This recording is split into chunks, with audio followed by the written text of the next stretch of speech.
I've always wanted to write a book. I wrote a couple when I was about 20, 21. If I'm honest, they weren't much good, but been so busy working over the years that never had time. So I took a few months off about 2 years ago to write a book.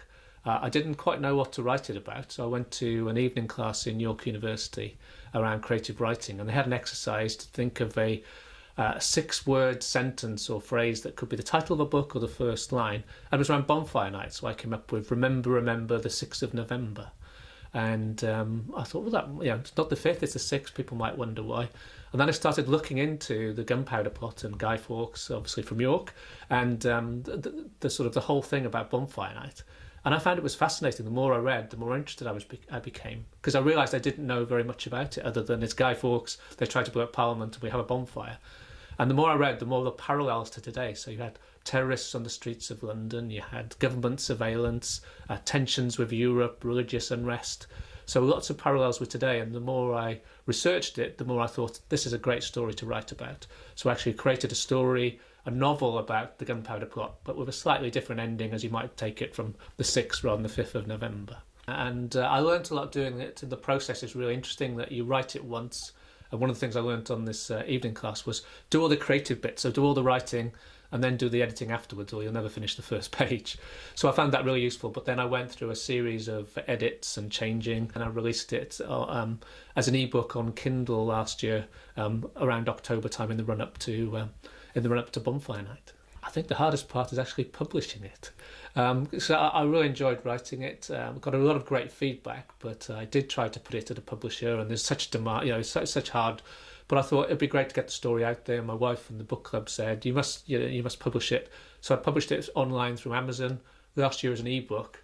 And one of the things I was particularly keen to do was actually to donate the proceeds to charity. So all the profits last year were shared between Save the Children and Tadcaster flood fundraising and support. Do you remember the Tadcaster Bridge being down and all the damage to people's houses and businesses? When the big clear up, my wife and we helped clear out a house. My wife did a lot more. Lots of people came, and there was such a great community spirit and effort. I wanted to give a little back as well. And for example, some of the proceeds went to, when the medical centre reopened, they went to the health centre, they went to buying the Christmas decorations that had all been lost in the floods and things like that.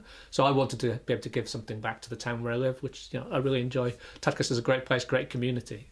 I really loved the first one. I got such good feedbacks, and I thought, well, I've got another book in me, so I wanted to do a follow-up. So the second one is called 1617, and it's based actually 12 years after the first book. It's an indirect sequel, and really it explores what may have happened, how our history would have changed if the gunpowder plot had succeeded. So how could the world have been quite different? So it actually follows not King James at the time, but his daughter, Queen Elizabeth. So she's Queen Elizabeth II in my story. But there's lots of, I think, very interesting things, exciting things about it. So how Ireland may have changed, how England may have changed, and potentially the rest of the world. So it's a bit more of an adventure story almost than the first one, which is much more of a sort of tense thriller on the run up to the 5th and 6th of November. But the change I've done this year, I've done for a different charity. So all the profits in 2017 have been donated to York Teaching Hospital charity. And they do some fantastic work about extra things above and beyond what the NHS pays for. So they do things like extra services for dementia sufferers, people having chemotherapy, people who've had strokes and so on, people that need a lot of support and help.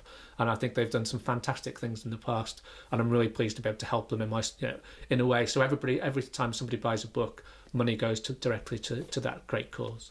So for any budding authors, I'd say, write your book, get it out there. You might be doing it on a train or in a hotel room or, at night or on the weekends, but do write it and do get it out there, and you'll just get such great feedback from people. I think it's fantastic, and meet new people as well.